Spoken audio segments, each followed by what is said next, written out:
Gawa tayo ng Choco Moist Cheesecake mga langga. Una natin gagawa muna tayo ng Choco Moist Cake. Ito po yung first layer natin. Hindi po tayo gagamit ng biscuit para pang base sa ating cheesecake. Mas masarap talaga kapag cake yung ilalagay natin sa ilalim kaysa biscuit crackers. Malambot kasi at malasa yung cake.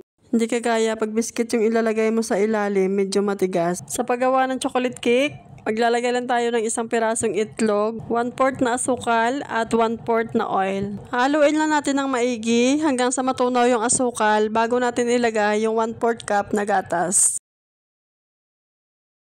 Haluin lang natin ulit. Ilagay na rin natin yung dry ingredients, 1/2 cup na cocoa powder, 1/2 cup na cake flour, 1/2 teaspoon baking powder at 1/2 teaspoon na baking soda. Mix natin ulit at kapag smooth na ang texture ng ating cake, itatransfer na natin ito sa baking pan at ibibake natin ng 15 to 20 minutes. Habang nakasalang yung ating cake, magluluto naman tayo ng chocolate sauce. Paghaluin natin sa kaldero, 1/2 cup cocoa powder, 1 cup sugar, 1 tablespoon cornstarch, at 2 cups of milk. Mix well at isasalang natin sa mahinang apoy. Lulutuin natin ito hanggang sa lumapot at iset aside.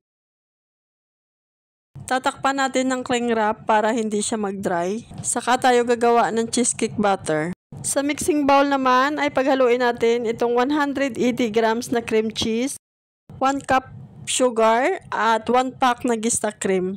Gagamitan natin ng electric hand mixer. Turn on natin sa medium speed at mix natin hanggang maging soft and creamy ang ating cream cheese. At kapag tunaw na yung asukal, ilalagay natin yung 4 na pirasong itlog. Isa-isa lang paglagay natin mga langga. Tuloy-tuloy lang sa pagmimix. Scrape natin yung gilid ng mixing bowl paminsan-minsan. At kapag ganito na yung texture ng ating cheesecake batter, maglalagay tayo ng 1/4 cup na chocolate sauce. Mix lang natin ulit at ibuhos natin sa chocolate cake. Nilagyan ko pala ng aluminum foil yung baking pan para hindi pumasok yung tubig.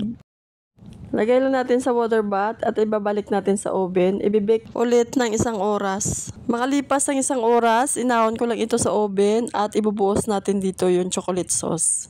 Lagay muna natin sa refrigerator ng mga ilang oras bago natin iserve. Yun lang mga langga. Maraming salamat sa panonood.